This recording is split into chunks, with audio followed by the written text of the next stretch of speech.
नमस्ते, good evening, बहुत स्वागत। भारत एक्सप्रेस देख रहे हैं आप। 5 की पड़ताल लेकर हाजिर हूं मैं, रोहित पोखरियाल, आपके साथ।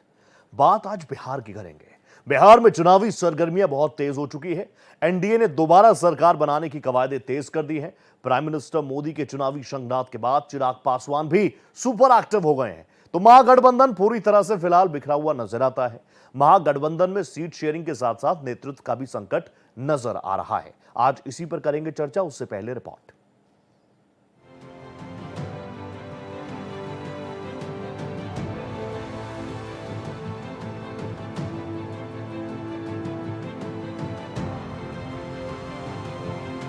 शांति, सुरक्षा, शिक्षा और विकास गांव-गांव तक बिना रुकावट के पहुंचेंगे।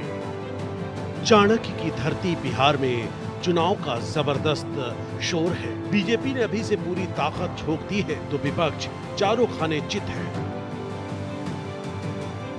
बिहार इलेक्शन को लेकर चुनाव आयोग काफी सक्रिय है। मुख्य चुनाव आयुक्त ज्ञानेश कुमार जल्द ही बिहार जाकर तैयारियों का जायजा लेने वाले हैं। यानी बहुत जल्द चुनावों की तारीखों का ऐलान होने वाला है। बिहार में स्वयं प्रधानमंत्री नरेंद्र मोदी ने चुनाव का शंखनाद किया। लालू यादव के साथ साथ कांग्रेस पर जोरदार प्रहार किया। उन्होंने रेलवे में भर्ती के नाम पर आपकी जमीन लूटने का काम किया। गरीबों की जमीन लिखवा ली।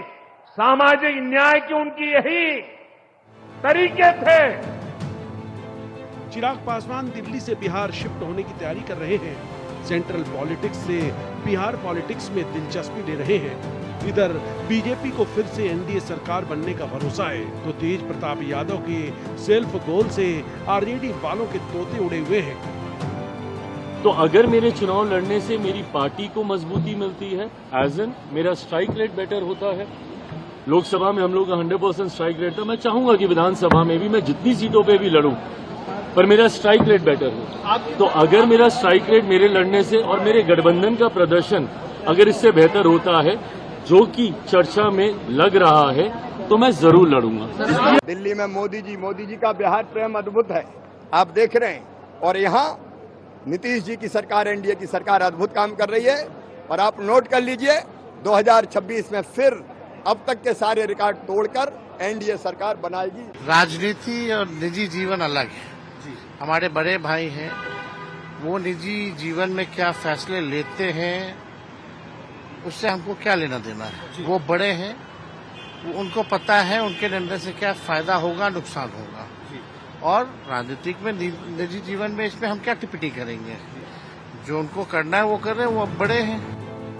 पीएम मोदी किसी भी कीमत पर बिहार चुनाव जीतना चाहते हैं ताकि बिहार की बूस्टर डोज बंगाल के दंगल में मास्टर स्ट्रोक साबित हो सके, ताकि मोदी का अजय अभियान जारी रह सके। Bureau report, Bharat express.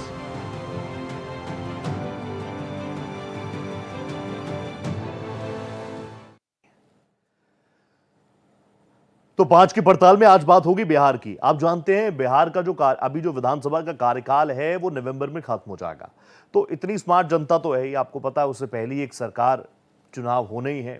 उससे पहले किस दल को कितनी सीट, किसको मैंडेट मिल रहा है, वो तमाम चीजें होनी है। और उसके लिए अब जो ईसी है, इलेक्शन कमीशन ऑफ इंडिया, वो भी अपनी कमर कस चुका है। माना जा रहा है कि जल्द से जल्द एक टीम दौरा कर सकती है, ऑब्वियसली कई लेवल्स पर। तो आज बात बिहार की कर रहे हैं। आप समझ रहे होंगे मेरी मुस्कान देखकर। वैसे भी जब राजनीति का जिक्र हो जाए देश में तो बिहार का तो बच्चा बच्चा नेता है। ऐसे में विधानसभा चुनाव की अगर सुगबुगाहट होगी तो माहौल क्या शानदार होगा, उस पर आगे भी मैं चर्चा करूंगा। लेकिन अभी क्या कुछ ताजा हालात बन रहे हैं, इसको लेकर एक बहुत जबरदस्त पैनल मेरे साथ जुड़ेगा। अभी मेरे साथ जेडीयू प्रवक्ता नवल शर्मा जी जुड़ चुके हैं। नवल जी नमस्ते, बहुत स्वागत आपका भारत एक्सप्रेस पर। मैं तो आपसे समझना चाहूंगा जेडीयू की कितनी तैयारी है, और जो मैं सोशल मीडिया खंगाल रहा हूं उसमें जैसे जैसे कोई कह रहा है कि चिराग पासवान की एंट्री हो रही है, और दूसरी तरफ इस बार भी एनडीए के चीफ मिनिस्टर फेस के तौर पर नीतीश कुमार ही मजबूती से ताल ठोक रहे हैं क्या? जी जी, आपने 3-4 सवाल एक साथ पूछ दिया, सबका मैं बारी बारी से जवाब दे रहा हूँ। जी। पहले आपने पूछा कि कैसी तैयारी है। हाँ। तो देखिए, चुनावी तैयारी कोई एक दिन का मसला नहीं होता है। जनता आपको 5 वर्षों के लिए चुनती है। इन 5 वर्षों में जनता द्वारा दिए गए मैंडेट के साथ आपने कैसा व्यवहार किया, आप 5 वर्षों में जनता की अपेक्षाओं पर खरा उतरे या नहीं उतरे, सबका सम टोटल काउंट होता है चुनाव के समय। ठीक है जी। यानी कि चुनावी तैयारी जो है वो एक दिन की बात नहीं है। तो पिछले 5 वर्षों में माननीय नीतीश कुमार जी ने बिहार को 2005 से जिस विकास प्रक्रिया की शुरुआत हुई थी, वो पिछले 5 वर्षों में बिहार में विकास की नई बुलंदियों को छुआ है। और बिहार में शायद ही कोई ऐसा कस्बा हो, कोई ऐसा गांव हो जहां विकास की रोशनी नहीं पहुंची है। आप यदि बिहार का भ्रमण करेंगे और बिहार के रिमोट एरिया में भी जाएंगे तो बिजली हो, सड़क हो, शिक्षा हो, स्वास्थ्य हो, इन सारे क्षेत्रों में आमूलचूल बदलाव आपको दिखाई देंगे। ठीक। तो आपके सवाल का पहला जवाब ये कि विकास की कसौटी पर, सुशासन की कसौटी पर नीतीश कुमार जी पूरी तरह खरे उतरे हैं और बिहार की जनता का भरपूर आशीर्वाद उन्हें मिलने जा रहा है। दूसरा सवाल आपने पूछा कि चिराग पासवान जी को लेकर, तो ऐसा है कि भारतीय लोकतंत्र में प्रत्येक व्यक्ति को अपना चुनावी निर्णय लेने का अधिकार है। ठीक है। चिराग पासवान जी युवा हैं। चिराग पासवान जी अगर यह फैसला करते हैं कि बिहार में विधानसभा का चुनाव लड़ेंगे तो उससे एनडीए को मजबूती ही मिलेगी। लेकिन तस्वीर का दूसरा पहलू यह है कि बिहार की 5 घटक दलों ने माननीय नीतीश कुमार जी के नाम पर अपनी सहमति व्यक्त कर दी है और चिराग पासवान जी खुद बोल चुके हैं कि बिहार में सीएम पद की नीतीश कुमार जी के रहते कोई वैकेंसी नहीं। तो कई सारे पहलू हैं। और फिर आप और कोई सवाल है तो आप पूछें। चलिए एक सवाल और, क्योंकि आप जैसे जब मंझा हुआ नेता प्रवक्ता आता है तो मजा आ जाता है बात करने में। आपने कहा चुनाव में एक दिन की बात नहीं, तैयारियां एक दिन की बात नहीं, 5 सालों का मैंडेट मिलता है, लेकिन इन 5 सालों में कभी इधर कभी उधर जनता के बीच से भी ऐसी बातें आती हैं क्या? नहीं, ये जो कभी उधर और कभी उधर वाली बात है, तो देखिए भारतीय राजनीति का अलायंस जो है वो एक कटु सत्य बन गया है। आज भारतीय राजनीति में कोई ऐसा दल नहीं है जिसकी कहिए कि चुनावी पवित्रता इंटैक्ट। सारे दलों ने विरोधी विचारधारा वाले लोगों के साथ गठबंधन किया है जी, क्योंकि गठबंधन आज की चुनावी राजनीति का सत्य बन गया है। ठीक। हाँ, ऐसा हो सकता है कि हमने एक दो अलायंस ज्यादा किए, लेकिन नीतीश कुमार जी ने जब जब अलायंस बदला, बिहार की जनता के सामने उसका औचित्य साबित किया, उसका पूरा स्पष्टीकरण दिया और बिहार की जनता ने नीतीश कुमार जी द्वारा दिए गए स्पष्टीकरण को स्वीकार किया और उन्हें अपना भरपूर आशीर्वाद भी देने का काम किया। ठीक है सर, मैं वापस आपके पास आऊंगा। मेरे साथ कांग्रेस प्रवक्ता प्रोफेसर रंजीत मिश्रा जी भी जुड़ चुके हैं, मेरे साथ बीजेपी प्रवक्ता धनंजय गिरी साहब भी जुड़ चुके हैं। प्रोफेसर रंजीत नमस्ते, बहुत स्वागत आपका भारत एक्सप्रेस पर। धनंजय जी नमस्ते आपको भी। रंजीत जी, मैं आपके पास आ गया। मैं तो ये देख रहा हूं कि कांग्रेस की तैयारियां भी बहुत पहले से ही बिहार में शुरू हो गई थी। अब गठबंधन का क्या हाल है वो तो चलिए मैं बाद में पूछ लूंगा, लेकिन कांग्रेस की तैयारियां कितनी मजबूत आप पा रहे हैं बिहार के इस दंगल में? देखिए, कांग्रेस पार्टी बिहार में पूरे जोर शोर से तैयारी कर रही है और ये आपको सड़कों पर भी दिखेगा जी कि हर कुशासन के खिलाफ जिस तरीके से विपक्ष को सड़क पर आना चाहिए, कांग्रेस पार्टी लगातार आ रही है। चाहे कानून व्यवस्था का मुद्दा हो, यहाँ भ्रष्टाचार का मुद्दा हो, शिक्षा स्वास्थ्य की बदहाली हो, पलायन हो, बेरोजगारी हो, इन मुद्दों को लेकर लगातार कांग्रेस पार्टी सक्रिय रही है और सरकार को आईना दिखाती रही है। तो जहां तक कांग्रेस की तैयारी की बात है, कांग्रेस पूरी तरह से चुनाव के लिए तैयार है और अपने कार्यकर्ताओं के साथ, अपने नेताओं के साथ बिल्कुल तालमेल बनाते हुए पूरे बिहार में अपना राजनीतिक कार्यक्रम चला रही है। ठीक है, स्ट्रॉन्ग रिमार्क्स आ गया। मैं अब धनंजय जी के पास आ जाता हूं। धनंजय जी, आपके सामने तो ज्यादा कोई चैलेंजेस नजर आते नहीं, क्योंकि बीजेपी खुद ऐसा कहती है कि कोई दिक्कत वाली बात है नहीं। अभी कुछ दिनों पहले प्राइम मिनिस्टर नरेंद्र मोदी भी पहुंचे हुए थे, कई सौगातों के साथ पहुंचे थे। मुझे तो आप बताइए कि प्राइम मिनिस्टर नरेंद्र मोदी के फेस को रखकर चुनाव लड़ा जाएगा कि एनडीए के चेहरे नीतीश कुमार को रखकर चुनाव लड़ा जाएगा? आपकी तैयारियां क्या है ग्राउंड पर? नेहरू जी, स्पष्ट है और सब लोग जानते हैं कि नरेंद्र मोदी और नीतीश कुमार के नेतृत्व में हम चुनाव लड़ेंगे। नरेंद्र मोदी जी का नेतृत्व जो है देश में है और प्रदेश में नीतीश जी के नेतृत्व में हम सरकार में हैं। लगातार सरकार में हम नहीं भी थे तो जन सरोकार में थे, क्योंकि भारतीय जनता पार्टी हम चुनाव की नाव जब निकलती है तो हम उस पर सवार होने के लिए नहीं निकलते हैं। अहरनी सेवा में 24 घंटा 365 दिन हम उसी मोड में रहते हैं। वो मगध में चुनाव हो चाहे मंगल पे चुनाव कहीं हम 24 घंटे तैयार रहते हैं। और भारतीय जनता पार्टी कार्यकर्ता और एनडीए के जो घटक दल हैं, हम लोग मिलकर के जन सेवा जन सरोकार की भावना के ओतप्रोत होकर के हमेशा अपने कार्य में लगे रहते हैं। और हम ये मानते हैं कि सर झुकाना पड़ता है जनता के कदमों में। सियासत नहीं हुई हाथ सरदारी नहीं आती। सियासत के इसी रवायत को, रिवाज को नरेंद्र मोदी के नेतृत्व में बदला गया है। नरेंद्र मोदी जी ने लोक कल्याण मार्ग नाम दिया, जिसको रेस कोर्स कहे जाते थे। पहले रेस कोर्स के सियासी घोड़े दौड़ते थे, वो लोक कल्याण मार्ग है। उन्होंने पहले प्रधानमंत्री हुआ करते, उन्होंने अपने आप को प्रधान सेवक घोषित करके ये हम लोगों को ये प्रेरणा दी कि आप जनता की सेवा के भाव से जाइए। नीतीश कुमार जी ने बिहार को जिस ढंग से जहां से निकाला, हम लाए हैं बिहार को वहां से निकाल के गोली मारते थे पढ़ा दी दिन दहाड़े कपार में, आओ बिहार में गोली मार देंगे कपार में, वहां से लेकर के हम बिहार को आए हैं। और कांग्रेस की जहां तक बात करें तो कांग्रेस ने 13 साल जब लागू, उसके 13 साल के अगर पिछले कार्यकाल को देखिएगा, जब कांग्रेस की तरह हुई तो 13 साल में 13 मुख्यमंत्री दिए कांग्रेस ने, 13,000 करोड़ का बजट दिया। और लालू के 15 साल के शासन में कांग्रेस का बराबर के पाप रहा। और आज जो उनकी स्थिति है, उनके अलावा घूम आए तो लालू जी से नहीं मिले, उनकी इतना कन्फ्लिक्ट बहुत जबरदस्त है। दूसरी बात, धनंजय जी आपके लिए बड़ा फैक्टर क्या काम करता है? धनंजय जी प्लीज आप ही कंटिन्यू कीजिएगा। धनंजय जी आपके लिए बड़ा फैक्टर क्या काम करता है? क्योंकि आप अभी भी, चाहे प्राइम मिनिस्टर मोदी हो या फिर आपके बिहार के तमाम नेता हो, आप खुद हो, आप लगातार जंगल राज का जिक्र करते हैं, जंगल राज पार्ट 2 का जिक्र करते हैं। आपके लिए जंगल राज कहना ज्यादा फायदा करता है, या फिर आपके पास अपनी कि हमने विकास की नई बिहार में बना दी, वो बताकर ज्यादा लोग आपको वोट करते हैं? आपको क्या लगता है कौन सा फैक्टर आपके लिए काम कर रहा है? नहीं है ना, बाबा साहब डॉक्टर भीमराव अम्बेडकर ने कहा है कि जो पीढ़ियां अपना इतिहास नहीं जानती वो अपना भूगोल, अपना वर्तमान नहीं बना सकती, वो अपना भविष्य नहीं ठीक कर सकती है। तो बच्चों, पिछले पीढ़ियों को बताना पड़ता है कि भाई ये एक बुद्ध का वो बिहार, जिसने भगवान बुद्ध ने अपने परिवार के हाथ में कटोरा दिया, भिक्षुक बनाया, और एक परिवार जिसने अपने परिवार के, जिसने नाम दिया सामाजिक न्याय का और काम किया पारिवारिक आय का, और उसने पूरी संपदा अपने परिवार के नाम कर ली और पूरे बिहार के हाथ में कटोरा थमा दिया। ये बताना बिहार के लोगों के लिए जरूरी है।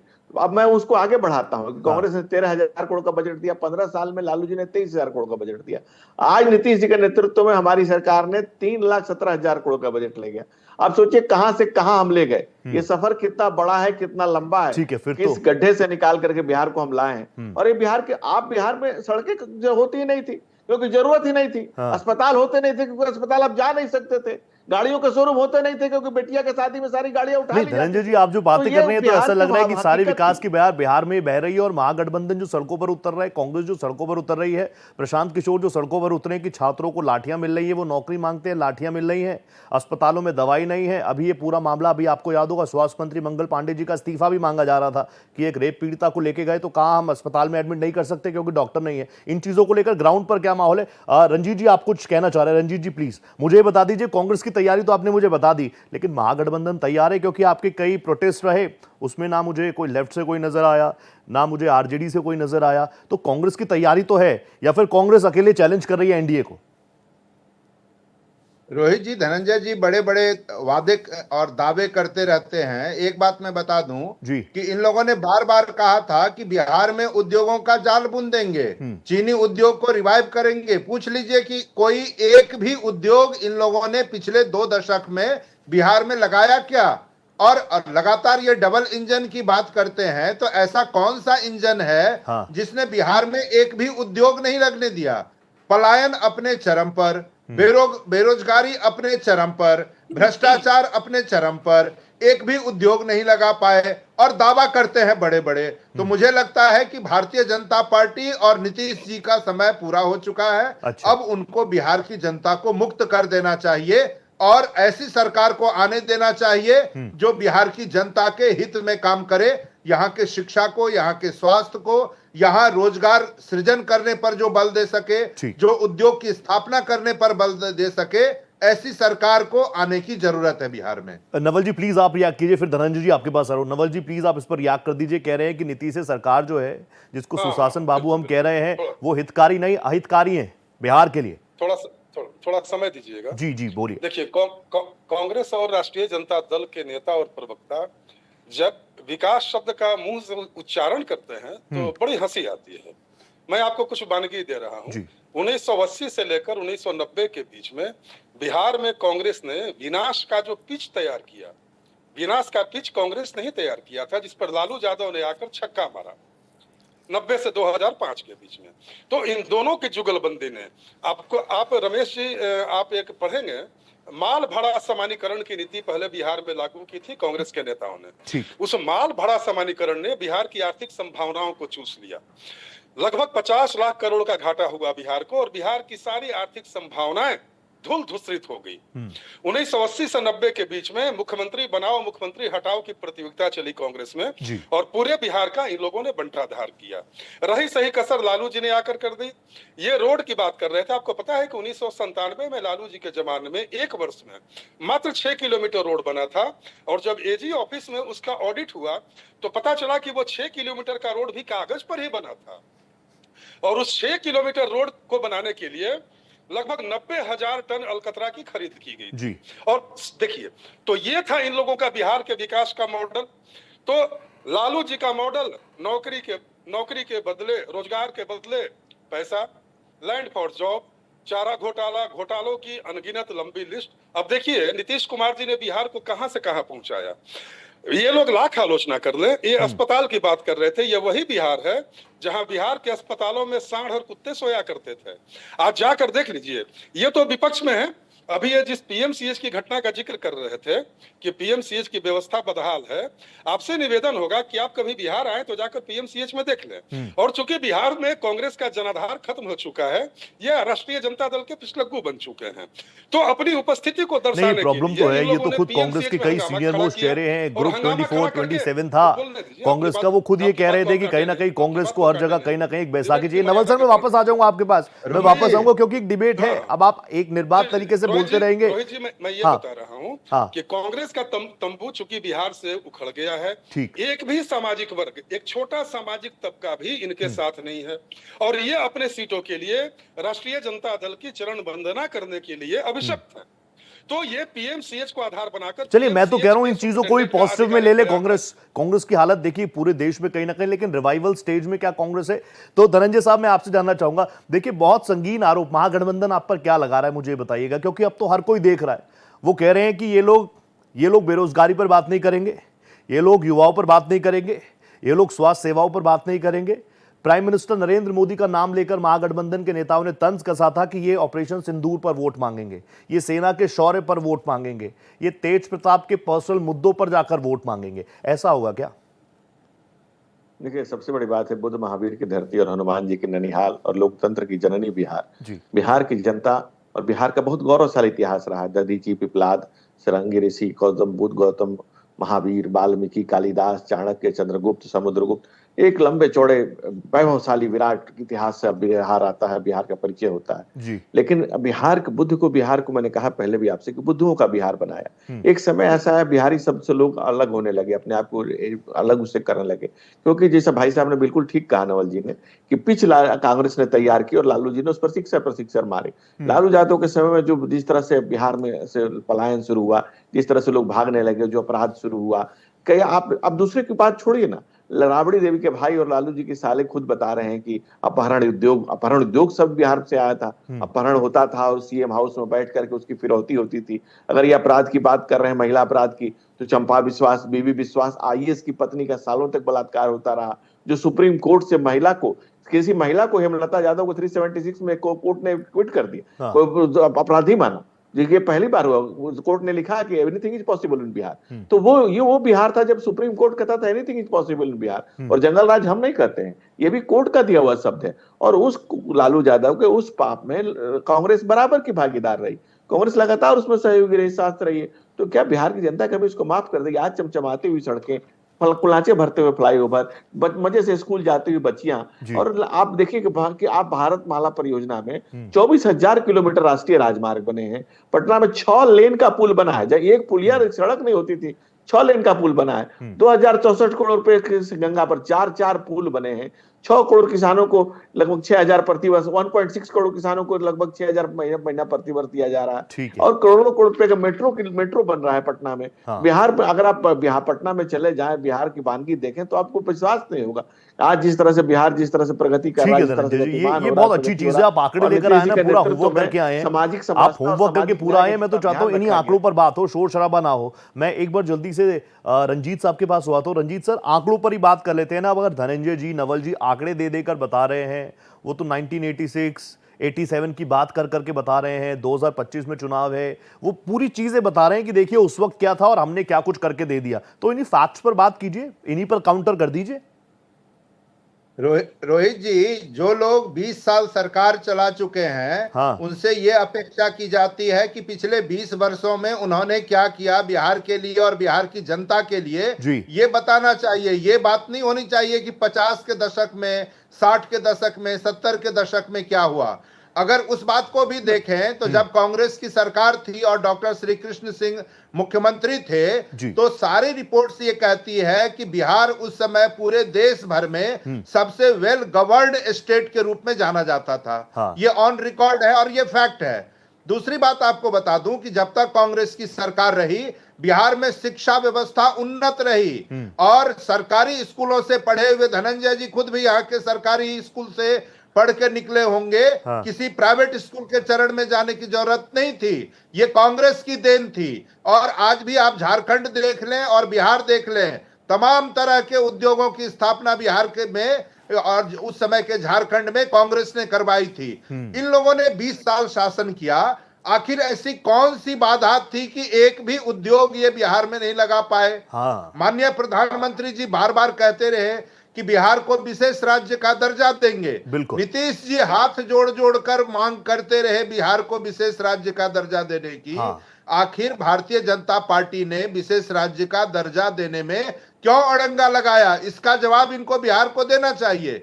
दूसरी बात आपको ध्यान होगा कि पटना विश्वविद्यालय के कार्यक्रम में यहाँ के मुख्यमंत्री नीतीश कुमार जी हाथ जोड़कर खड़े थे कि इसे सेंट्रल यूनिवर्सिटी का दर्जा दे दीजिए, और प्रधानमंत्री जी उनको सुनने तक से उन्होंने इनकार कर दिया। तो यही कारण है कि इन लोगों के तालमेल पर भी सवाल आता है। और आप चिराग पासवान जी की बात कर रहे थे रोहित जी। कहा जाता है घर में आग लगी घर के चिराग से। एक बार तो इन्होंने इनके घर में आग लगा दिया, एक बार हनुमान को भारतीय जनता पार्टी ने भेज दिया, इस बार हनुमान और सुग्रीव दोनों को भेज दिया है बिहार में। इस बार नीतीश जी का क्या होगा ये भी जदयू को चलिए जल्दी से नवल जी के पास में हुआ तो, क्योंकि आपने बहुत स्ट्रॉन्ग रिमार्क्स दे दिए। नवल जी प्लीज आप इसमें इंटरप्ट कीजिए, मुझे बताइए जो सवाल उन्होंने दिए 20 सालों में इन्वेस्टमेंट के तौर पर बिहार में कितना है, 2 पॉइंट्स बता दीजिए।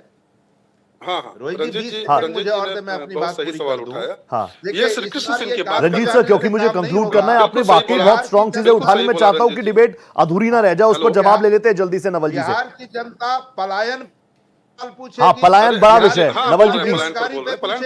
ठीक है नवल जी प्लीज बोलिए। 60 सेकंड्स फॉर यू सर। चर्चा की नवल जी। श्री कृष्ण बाबू कांग्रेस की परंपरा में एकमात्र ऐसे नेता थे जो आजादी, चूंकि भारत को तुरंत आजादी मिली थी, आजादी की भावना से अनुप्राणित वो एक सीधे सच्चे ईमानदार राजनेता थे। मैं श्री कृष्ण बाबू के बाद के कांग्रेसी नेताओं की बात कर रहा हूं जिन्होंने बिहार को लूट कर रख दिया, मैं उनकी बात कर रहा हूं। दूसरी बात, आपने पलायन की बात की। 1980 में बिहार में 28% परिवार ऐसे थे जो पलायन पीड़ित थे। ठीक है। वर्ष 2000 में आकर पलायन पीड़ित परिवारों की संख्या बढ़कर हो गई 49%। 49। तीसरा और महत्वपूर्ण बिंदु इन्होंने उठाया कि हमने क्या किया। आपने अगर माल भाड़ा समानीकरण की नीति के जरिए बिहार का आर्थिक खून नहीं चूसा होता तो आज बिहार विकास की नई बुलंदियों को छूते रहता। चौथा और एक महत्वपूर्ण बात बता दूं रोहित जी आपको कि कांग्रेस पार्टी ने बिहार के साथ कैसा सलूक किया। एक उपनिवेश की तरह, एक कॉलोनी की तरह सलूक किया। कैसे? जब जगन्नाथ मिश्रा मुख्यमंत्री थे बिहार में तो एक अर्बन लैंड घोटाला हुआ था, अर्बन बैंक घोटाला हुआ था, जिसके जरिए पटना स्टेशन पर कभी गए हैं रोहित जी? गए हैं सर, गए। इन लोगों ने पटना स्टेशन को बेच दिया था और पटना गांधी मैदान ठीक है नवल जी। नवल जी ऐसे फैक्टर्स हैं, इस पर तो जितनी बात की जाए ना वो की जा सकती है, क्योंकि वक्त मुझे इतनी इजाजत दे रहा है। लेकिन वक्त मुझे इतनी इजाजत दे रहा है। प्रोफेसर रंजीत भी कुछ कहना चाह रहे हैं, नवल सर भी कुछ कहना चाह रहे हैं, धनंजय सर बहुत शांति से सुन रहे हैं। लेकिन मैं समझ रहा हूं जब बात बिहार की होगी, राजनीति की होगी, विधानसभा चुनावों की होगी, तो जितना वक्त दे दिया जाए उतना कम होगा। लेकिन आपसे वादा है कि इसी प्लेटफॉर्म पर वापस मैं आप लोगों के साथ जुड़ूंगा। फिलहाल आज के लिए बहुत साधुवाद आपका, बहुत शानदार फैक्ट्स पर आप लोगों ने बात की, चीख हम चिल्ली नहीं की, इसके लिए आपका साधुवाद है। बहुत धन्यवाद Naval ji, thank you so much. Professor साहब thank you so much. Giri साहब आप जुड़े हमारे साथ, बहुत धन्यवाद। तो बिहार में भले ही इलेक्शन कमीशन ऑफ इंडिया अपनी तैयारियों को मजबूत करने के लिए डेलीगेशन जरूर भेजेगा, लेकिन उससे पहले आप देख रहे हैं पॉलिटिकल पार्टीज अपनी तैयारियां लगातार उसमें धार दे रहे हैं। अब आने वाले वक्त में तमाम चीजें क्लियर हो जाएंगी। डिबेट्स का सिलसिला, चर्चा का सिलसिला इसी तरीके से जारी रहेगा। फिलहाल 5 की पड़ताल में आज इतना ही। दीजिए इजाजत, नमस्कार।